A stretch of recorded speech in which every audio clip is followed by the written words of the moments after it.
Good morning to all of you. स्वागत है आप सभी का आपके अपने YouTube channel MS team education में।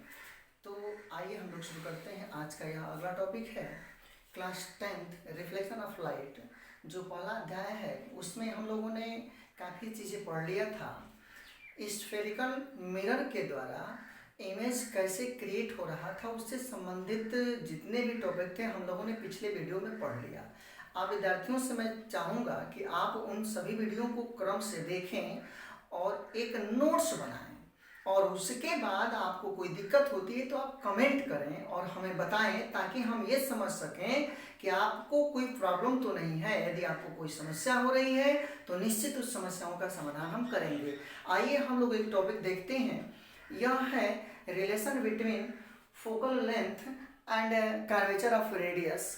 तो इन दोनों के बीच जो रिलेशन होता है, संबंध होता है, यानी कि फोकस दूरी तथा वक्रता त्रिज्या में संबंध क्या होता है, हम लोग को सूत्र का डेरिवेशन करना है।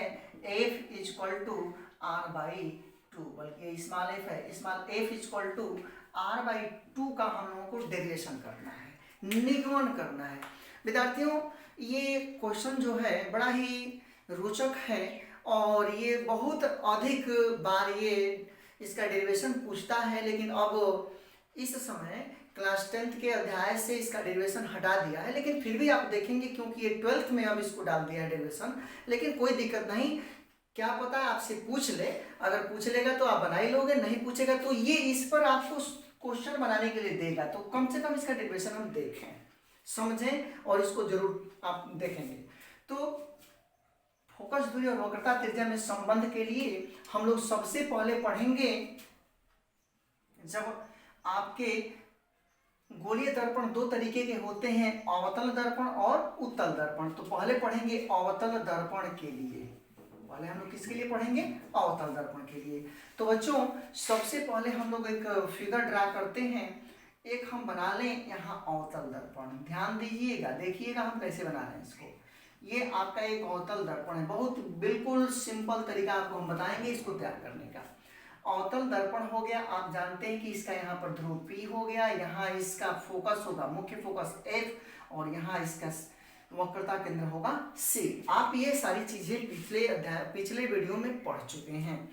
तो अब देखिए, अगर हम इस पर मान लें कि यहाँ से या इस पर कोई एक मुख्य अक्ष के समानांतर प्रकाश के किरण को डालिए, हम लोगों को इस फोकस और इसी से संबंधित कुछ चीजें निकालना है।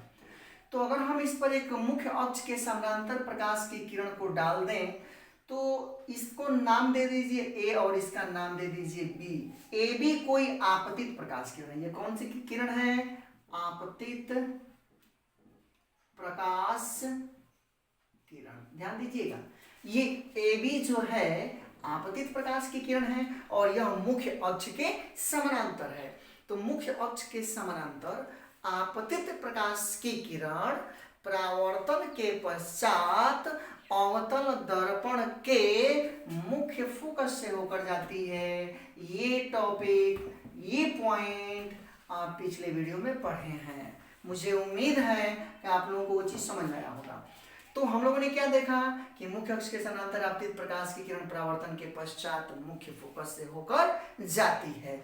और ध्यान दीजिए कि अगर हम ऐसा कोई सरफेस ले रहे थे, सतह ले रहे थे, और इस पर अगर आने वाली प्रकाश की किरण थी तो ऐसे जा रही थी, तो इसको हम लोग नाम दे रहे थे परावर्तित किरण।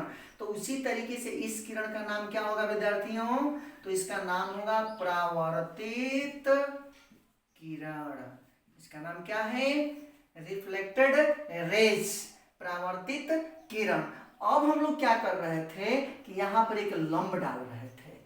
तो देखोगे इस पॉइंट पे आप एक लंब डालोगे, अभिलंब डालोगे। तो जब अभिलंब डालोगे ना, जैसे यहाँ पर इन दोनों के बीच में अभिलंब डाले थे, उसी तरीके से यहाँ भी डालेंगे।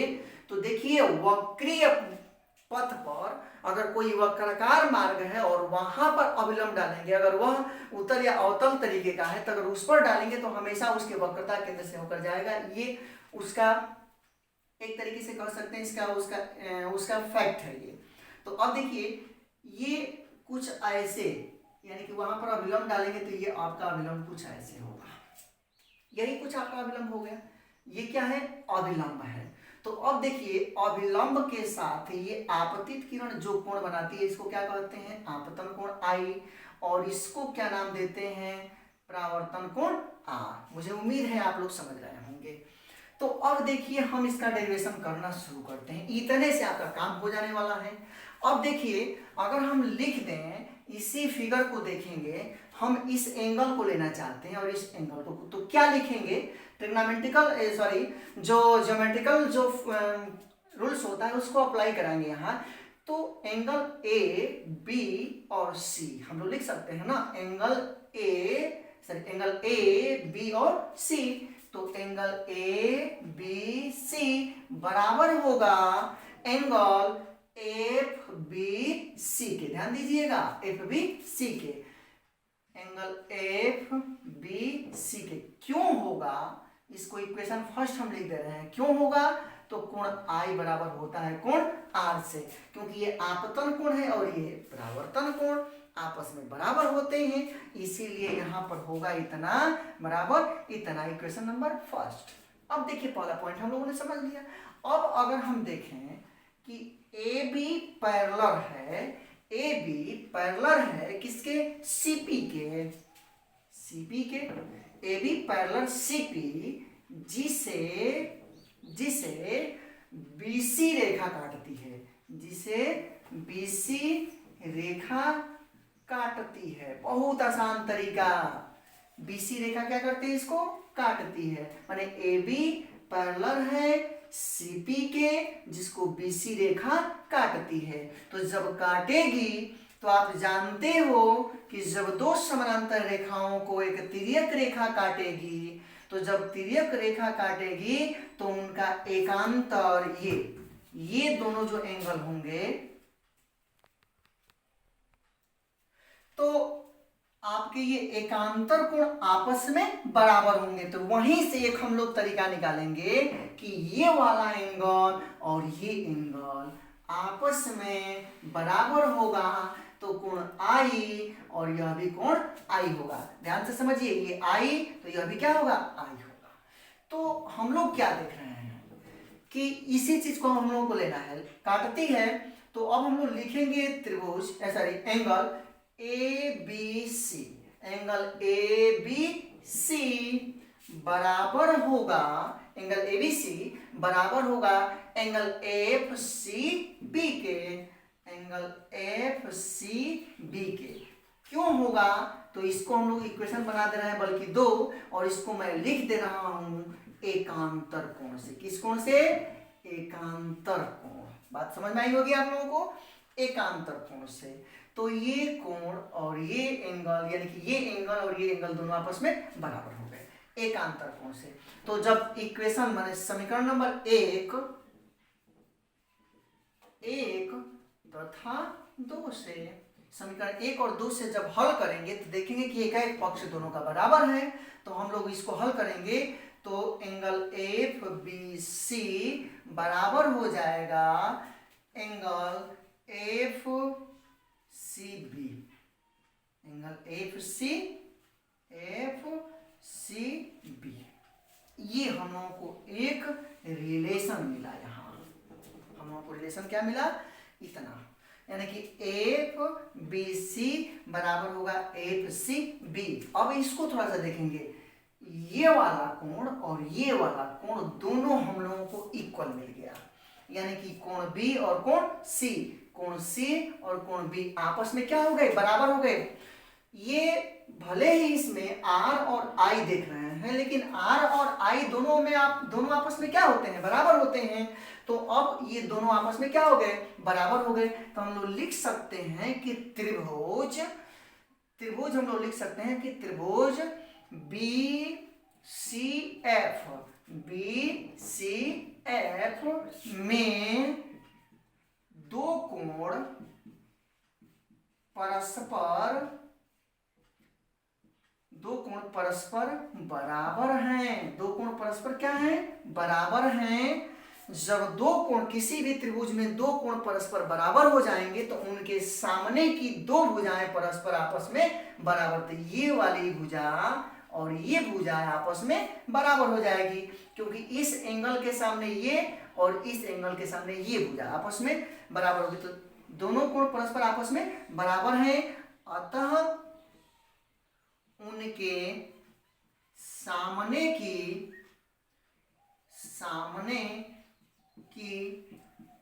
दोनों भुजाएं बराबर होगी। थोड़ा सा नीचे देखिएगा, बराबर होगी। तो आप देखेंगे इसको, तो ये दोनों भुजाएं आपस में बराबर होगी।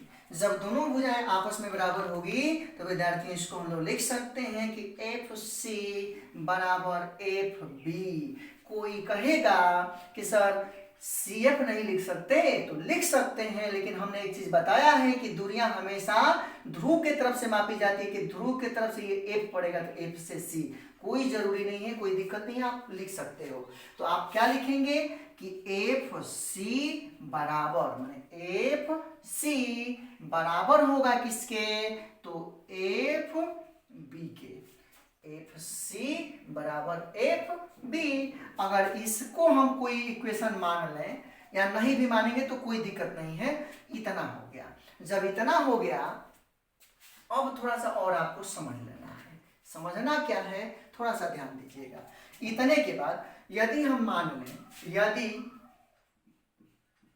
दर्पण माने अवतल दर्पण का द्वारक बहुत छोटा है, ये आपको थोड़ा सा अलग से जानना पड़ेगा। यदि दर्पण का द्वारक बहुत छोटा हो तो यह जो B है P पर स्थित होगा। ध्यान दीजिएगा, अगर बहुत छोटा हो जाएगा, ये द्वारक इसका छोटा हो जाएगा तो यही पॉइंट धीरे धीरे धीरे धीरे यहाँ पर आ जाएगा, तो ये दूरी इस दूरी के बराबर हो जाएगी। यदि दर्पण का द्वारक बहुत छोटा हो तो B बिंदु P पर स्थित होगा। B बिंदु P पर क्या होगा, स्थित होगा। जब यह B इस पर स्थित हो जाएगा तो ये वाली दूरी इस दूरी के बराबर हो जाएगी। तो इसी को लिख सकते हैं कि FB अब उस स्थिति में बराबर हो जाएगा इसके, माने FB बराबर PF। FB बराबर PF। अब ध्यान दीजिए, अगर हम इसको कुछ मान लें, चलिए इसको हम समीकरण भी बल्कि बना लेते हैं। इसको हम मान लेते हैं 3 नंबर और इसको मान लेते हैं 4 नंबर। जब इसको 3 और 4 मान लेते हैं तो 3 और 4 से अगर हम देखेंगे, समीकरण 3 और 4 से, समीकरण 3 और 4 से अगर कंपेयर करेंगे तो एक पक्ष दोनों का बराबर होगा। तो देखिए, इसमें FB है बराबर FC के और इसमें FB बराबर PF के। तो हम लोग क्या लिख सकते हैं, FB, तो इसको लिख सकते हैं हम लोग FC बराबर PF। ध्यान दीजिएगा, इतना मिला, FC बराबर PF, इतना हम लोगों को मिल गया। अब देखिए, जब हम लोग इतना जान गए तो अब हम लोग क्या करेंगे कि अब इसी चीज को हम यहां बना देते हैं, बस अब हो ही गया है, यानी कि FC बराबर PF। देखिए, PF बराबर हो गया FC, ये दोनों आपस में बराबर हो गई। जब दोनों आपस में बराबर हो गई तो हम लोग लिख सकते हैं, इसको क्या लिखेंगे कि इसको लिख सकते हैं PC को, इस पूरे PC को क्या लिख सकते हैं। तो थोड़ा सा देखिए और आप इसको सोचिए कि क्या लिखेंगे इसको। तो देखेंगे, इतना हो गया। अब इसी चीज को थोड़ा सा हम लोग लिख देते हैं। हम लिखते हैं कि PC बराबर, तो ध्यान दीजिएगा, PC, यहाँ PC बराबर होगा किसके किसके, तो PF धन FC, धन FC। ध्यान दीजिए, PC बराबर PF धन FC। अब देखिए, PC को रहने दीजिए, PF को भी रहने दीजिए, PF, क्योंकि ये फोकस दूरी होती है और ये हम लोगों को पता होता है कि स्मॉल r होता है, और यह वक्रता केंद्र है तो हम लोगों को ये भी पता होता है कि ये दूरी कितनी होती है, कैपिटल R। वक्रता त्रिज्या यही है और यह फोकस दूरी, इन्हीं दोनों में संबंध स्थापित करना है।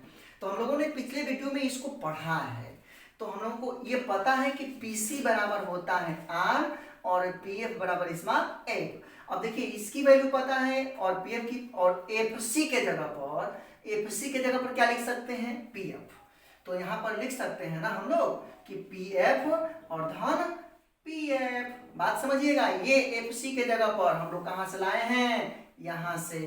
बात समझिएगा, इस चीज को कंफ्यूज नहीं होना है आपको, आप समझिएगा। PF बराबर PF आधन FC का मान हम लोग कहाँ से रख दिए, ये उठा करके यहाँ से PF को, तो ये हो गया PC बराबर 2PF और PC बराबर होता है R और 2 ये F। तो स्मॉल f बराबर, थोड़ा सा देखिएगा इसको समझिएगा, और यहाँ लिख दे रहे हैं, यानी कि R बराबर 2F, तो ये हो जाएगा small f equal to R/2। ये क्लियर है, यानी कि यही होता है फोकस दूरी वक्रता त्रिज्या की आधी होती है। यही आपसे क्वेश्चन पूछेगा कि फोकस दूरी वक्रता त्रिज्या की आधी होती है, सिद्ध कीजिए। तो हम लोगों ने सिद्ध कर लिया। तो अभी हम लोगों ने देखा कि अवतल दर्पण द्वारा फोकस दूरी और वक्रता त्रिज्या में संबंध के लिए डेरिवेशन कैसे करते हैं। तो विद्यार्थियों, मुझे उम्मीद है कि आप लोगों को ये पॉइंट समझ में आया होगा। बहुत इजी तरीके से, बहुत अच्छे से मैंने आप लोगों को बताने का प्रयास किया है। अगर आपको समझ में आया होगा तो लाइक और कमेंट जरूर करेंगे, और अगर किसी प्रकार की दिक्कत होगी तो आप जरूर बताएंगे, और इसको इजीली तरीके से बताया जा सकता है। लेकिन आप इस वीडियो को अंत तक जरूर देखिएगा। इसके बाद अब अवतल दर्पण के बाद हम लोग पढ़ेंगे कि उत्तल दर्पण के लिए यही निगमन कैसे हम लोग करेंगे। तो आप पहले इसको नोट कर लीजिए, उसके बाद हम लोग देखते हैं। तो अब हम लोग देखेंगे, पहला तो हम लोगों ने देख लिया कि अवतल दर्पण के लिए फोकस दूरी वक्रता त्रिज्या में संबंध। अब हम लोग देखेंगे कि उत्तल दर्पण के लिए फोकस दूरी और वक्रता त्रिज्या में संबंध क्या होता है। तो विद्यार्थियों, सबसे पहले हम लोग क्या काम करेंगे, इसमें भी एक उत्तल दर्पण बना लेंगे। ये आपका हो गया उत्तल दर्पण। जब ये उत्तल दर्पण हो गया, ये मुख्य अक्ष हो गई, तो आप जानते हो कि यहाँ पर इसका मुख्य फोकस होगा और यहाँ पर इसका वक्रता केंद्र होगा और यहाँ पर ये ध्रुव होगा। आप यहाँ भी वही नियम लगाएंगे, मुख्य अक्ष के समानांतर। ये प्रकाश की किरण है, इसका नाम दे देंगे A और इसका नाम देंगे B। ये क्या होगी प्रकाश की किरण, तो यहाँ से ये टकरा करके और सीधे ये वापस चली जाएगी, यानी कि ये पॉइंट B है। तो आप जानते हो कि ये लगेगा कि ये प्रकाश की किरण कहाँ से जा रही है, मुख्य फोकस से, क्योंकि मुख्य अक्ष के समानांतर आपतित प्रकाश की किरण परावर्तन के पश्चात मुख्य फोकस से होकर जाती हुई प्रतीत होगी उत्तल दर्पण के लिए। तो ये हो गया। तो ये आपतित किरण है, और ये कौन सी किरण है, परावर्तित किरण। ये कौन सा है, परावर्तित किरण, और ये कौन सा है, आपतित किरण। तो ये आपतित किरण हो गई और ये परावर्तित किरण हो गई। अब हमने बताया था कि यह भी वक्रीय मार्ग है, यहाँ पर भी यहाँ अविलंब डालेंगे, जैसे ऐसे हम लोग अविलंब डाल रहे थे, ऐसे आने वाली थी और ये जा रही थी और बीच में अविलंब डाल रहे थे। उसी तरीके से ये आने वाली और इसके बीच में जाने वाली, यानी कि आपतित और परावर्तित के बीच में अविलंब खींचेंगे। जब अविलंब खींचेंगे तो इसका अविलंब आप जान ही चुके हैं कि अविलंब इसके वक्रता केंद्र से हमेशा होकर के जाएगा, क्योंकि यह उत्तल या अवतल पृष्ठ होगा। तो हमेशा अगर उसके वक्रीय पथ पर डालेंगे तो हमेशा वह, उसका नियम ही है एक तरीके से कि वह उससे होकर के जाएगा। तो अब देखेंगे कि ये तो आपका अभिलंब है, ये क्या है, अभिलंब। चलिए बहुत कुछ कर सकते हैं, तो इसको नाम दे सकते हैं, नॉर्मल एन नाम दे दिया हमने, इसको नाम दे दिया। अब देखिए आपतित किरण ये है, तो ये आपतन कोण I होगा, और ये जा रही थी किरण, तो ये होगा परावर्तन कोण R। वही चीज यहां भी दोहराएंगे, एंगल माने आपतन कोण बराबर परावर्तन कोण, एंगल ABN लिख दे, एंगल ABN, हमने इसका नाम दिया था N, ABN बराबर होगा एंगल, इसका भी नाम कुछ आपको देना पड़ेगा, तो इसका हम नाम दे देते हैं, बल्कि ये तो A हो गया, B हो गया, N है, बल्कि इसका नाम दे दिया जाए M। कुछ भी नाम दे सकते हैं, कोई जरूरी नहीं है, हमने उसका नाम दे दिया M। तो MBN, MBN इक्वेशन फर्स्ट, ये भी बराबर होंगे। क्यों, क्योंकि कोण I बराबर कोण R। आपतन कोण बराबर परावर्तन कोण से ये इक्वल होंगे। अब देखेंगे कि जब हम लोगों को यह एक इक्वेशन मिल गया तो अब हम लोग आगे थोड़ा सा देखते हैं कि क्या मिलने वाला है। अब हम देखेंगे कि एंगल एम बी एन और उसी के ठीक सामने ये वाला एंगल है, देखिएगा ये। तो जब इसके सामने ये है तो ये R है, तो यह भी क्या होगा, R होगा। कैसे होगा, तो थोड़ा सा इसको हम लोग देख लेते, I और R को ज्ञात कर लिया था। अब थोड़ा सा देखिए, इसके सामने यह कोण है तो शीर्षाभिमुख कोण होगा, तो खैर इसको भी बाद में देख लेते हैं। पहले हम लोग देख लें थोड़ा सा, जैसे पिछले में हम लोगों ने पढ़ा था उसी तरीके से इसको भी थोड़ा सा बना लेते हैं। माने AB पैरेलल, AB जो है पैरेलल है किसके, तो PC के, AB पैरेलल PC, जिसे AB पैरेलल PC जिसे एक तिर्यक रेखा NB, जिसे NB तिर्यक रेखा काटती है। जब तिर्यक रेखा काटती है तो ध्यान देंगे ये आपके हो गए और इनको एक तिर्यक रेखा आई मीन ये जो रेखा है ऐसे काट रही है, तो ये वाला एंगल माने ये आपका एंगल हो जाएगा ये वाला, ये एंगल, और उसके बाद से माने इस पर ये बना हुआ ये एंगल, और उसके बाद से ये वाला एंगल माने यहाँ ये। जब ये I है तो यह भी क्या होगा, I। क्यों होगा, तो ये कोण इस कोण के बराबर होगा, यानी कि संगत कोण से। तो हम लोग इसको लिख सकते हैं, काटती है तो लिख सकते हैं कि कोण ABN बराबर होगा कोण FCB के, चाहे BCF के,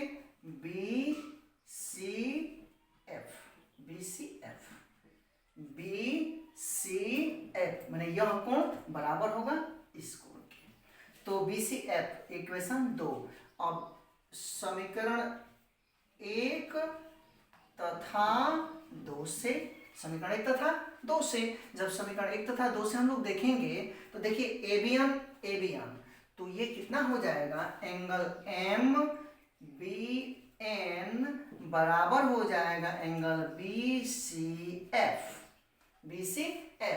यानी हम लोगों ने क्या देखा, B और C, B और यहाँ C दोनों आपस में क्या हो गए, बराबर हो गए। या ऐसे भी कह सकते हैं कि यह कोण, ऐसे भी कह सकते हैं, या यह कोण और यह कोण आपस में क्या हो जाएंगे, बराबर हो जाएंगे। अब थोड़ा सा देखिए, अब हम लोग क्या लिख सकते हैं, अब हम लोग लिख सकते हैं कि इस एंगल को लेकर के थोड़ा सा इस एंगल को आपस में बराबर कर लीजिए। जब इस एंगल को आपस में बराबर कर लेंगे तो बराबर करने पर देखिए हम लोगों को क्या मिलेगा। हम लोगों ने तो एक चीज यहाँ पर निकाल दिया, जब इतना हम लोगों को मिल गया माने MBN बराबर इतना मिल गया। अब एक चीज और हम लोग कर सकते हैं, इस MBN को थोड़ा सा MBN को इसमें थोड़ा सा हम लोग पुट कर दें, तो हम लोग लिख सकते हैं कि कोण MBN बराबर होगा, कोण MBN बराबर होगा कोण FBC में। ऐसे भी लिख सकते हैं, चाहे FBC चाहे CBF कुछ भी लिख सकते हैं, तो लिख सकते हैं कोण FBC। क्यों होगा ये, तो शीर्षा भिमुख कोण से, ये शीर्षा भिमुख कोण से ये दोनों आपस में बराबर होंगे। तो जब शीर्षा भिमुख कोण से ये दोनों आपस में बराबर होंगे तो इन दोनों में हम देखेंगे, इन दोनों ही टॉपिक में कि ये और ये दोनों एक दूसरे के बराबर हैं। तो अब हम लोगों को इन दोनों से क्या मिलेगा, तो हम लोगों ने देखा कि कोण MBN बराबर कोण BCF और यहाँ पर कोण MBN बराबर कोण FBC। तो आप चाहो तो एक दो तो बना करके हल कर लिए और यहाँ पर एक इक्वेशन मिल गया था 3। तो इसको मानना पड़ेगा 4। तो इक्वेशन हम कितना मानेंगे, उससे बढ़िया है कि चलिए हम लोग बस समझ लेते हैं इसको। तो अगर इन दोनों को कंपेयर करेंगे तो दोनों का एक एक पक्ष बराबर है, तो यहाँ से हम लोगों को मिल जाएगा कि कोण BCF बराबर कोण FBC। ये हम लोगों को एक टॉप पॉइंट मिल गया, बहुत इंपॉर्टेंट पॉइंट, यानी कि कोण C और कोण B, कोण C और कोण B आपस में बराबर हो गए। जब आपस में बराबर हो गए तो हम लोग जानते हैं, क्या जानते हैं, तो जानते यही है हम लोग कि किसी त्रिभुज में, और हम लोग का यह त्रिभुज बना एक, यानी कि लिख सकते हैं त्रिभुज FCB में, यानी कि FCB में दो कोण परस्पर बराबर हैं। दो कोण परस्पर क्या है, बराबर, माने यह कोण और यह कोण आपस में बराबर हैं, क्योंकि हम लोग यहाँ पर निकाल चुके हैं। तो इतने में दो कोण परस्पर बराबर हैं, अतः सामने की दोनों भुजाएं बराबर होगी, दोनों भुजाएं बराबर होगी, यानी कि इस कोण की भुजा ये और इस कोण की भुजा ये, दोनों आपस में बराबर होगी। जब बराबर होगी तो इसको लिखेंगे FC बराबर FB। ध्यान दीजिए, यह दूरी और यह दूरी आपस में बराबर होगी। फिर वही चीज यदि दर्पण का द्वारक बहुत छोटा हो, तो जब दर्पण का द्वारक बहुत छोटा होगा तो यह B कहां पर होगा, P पर, तो B बिंदु P के नजदीक होगा, या चाहे यह B जो है P पर होगा, उस स्थिति में ये दूरी इस दूरी के बराबर हो जाएगी। तो इसी को अब लिखेंगे, अतः PF बराबर, यानी कि PF बराबर हो जाएगा FB, यानी कि PF बराबर FB। अब इससे और इससे, इन दोनों से अगर हम कंपेयर करेंगे तो FB बराबर FB, तो FC बराबर PF, तो लिखेंगे FC बराबर PF, FC बराबर PF। अब देखिए, हम लोगों को पता है, क्या पता है, कि ये वाली जो दूरी होती है स्मॉल f होती है, और ये जो दूरी होती है ये कैपिटल R वक्रता त्रिज्या होती है, और ये फोकस दूरी होती है। तो अब देखिए FC बराबर PF, अब इसी चीज को हम यहाँ नोट कर देते हैं, थोड़ा सा समझिएगा बात को, इतने में हो जाएगा, थोड़ा सा देख लेंगे इसको। FC बराबर PF, यानी ये दूरी और ये दूरी आपस में बराबर हो गई, तो हम इसी को लिख सकते हैं PC। टोटल दूरी को क्या लिख सकते हैं, PC, और PC को क्या लिख सकते हैं, दो भागों में बांट करके, PF आधान FC, FC, PC बराबर PF धन FC। ये टोटल दूरी इतने धन इतने के बराबर होगी, और ये दोनों आपस में बराबर है। तो अब देखिए FC को क्या लिख सकते हैं, FC को क्या लिख सकते हैं, PF, तो इस FC के जगह पर क्या लिख दें, तो PC बराबर 2PF। अब यहां से FC का मान होता है R, सॉरी PC का मान होता है R और 2 स्मॉल f, अतः small f equal to R/2। यहाँ भी हम लोगों ने इसका डेरिवेशन सीख लिया। तो मुझे लगता है कि यदि आप लोग इसको देखेंगे अंत तक या समझने का प्रयास करेंगे तो निश्चित आप इसको बना लेंगे। तो आज के लिए बस इतना ही, और आप बने रहिए MS टीम एजुकेशन के साथ, और प्रत्येक दिन प्रत्येक पॉइंट बहुत ही अच्छे तरीके से MS टीम एजुकेशन अपने विशेषज्ञों के साथ बहुत अच्छे तरीके से प्रत्येक पॉइंट को बहुत बेहतरीन तरीके से आपके समक्ष आपको प्रस्तुत करेगी। यदि आपको यह टॉपिक अच्छा लगता है तो निश्चित कमेंट करें। और मैं विद्यार्थियों से एक चीज बता देना चाहता हूं कि जिन विद्यार्थियों को किसी प्रकार की कोई दिक्कत हो रही है वे विद्यार्थी अपना नाम लिख करके और कमेंट करें, जिससे हम ये समझ सकें कि हाँ विद्यार्थी हमें देख रहे हैं या हम लोगों को समझ रहे हैं। तो निश्चित अपने नाम के साथ अपना कमेंट करें, जिससे आपकी समस्याओं का समाधान किया जा सके।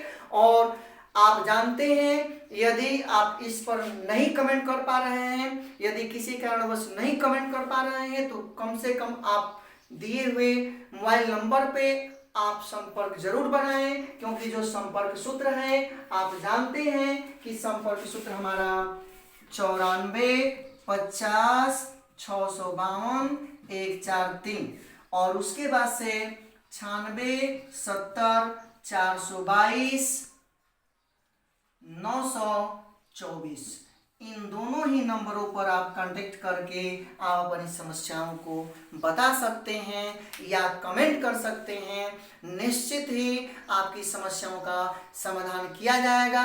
तो आज इस टॉपिक में बस इतना ही। आज हम लोगों ने इस टॉपिक में सीखा कि उत्तल और अवतल दर्पण द्वारा फोकस दूरी और वक्रता त्रिज्या में संबंध कैसे ज्ञात करते हैं। और निश्चित मुझे उम्मीद है कि आप इस वीडियो को शुरू से अंत तक देखेंगे तो पूरे जीवन में मैं दावे के साथ कह रहा हूं विद्यार्थियों कि आप कभी नहीं भूल सकते हो कि फोकस दूरी और वक्रता त्रिज्या में संबंध कैसे निकालते हैं और आपकी समस्या दूर हो जाएगी।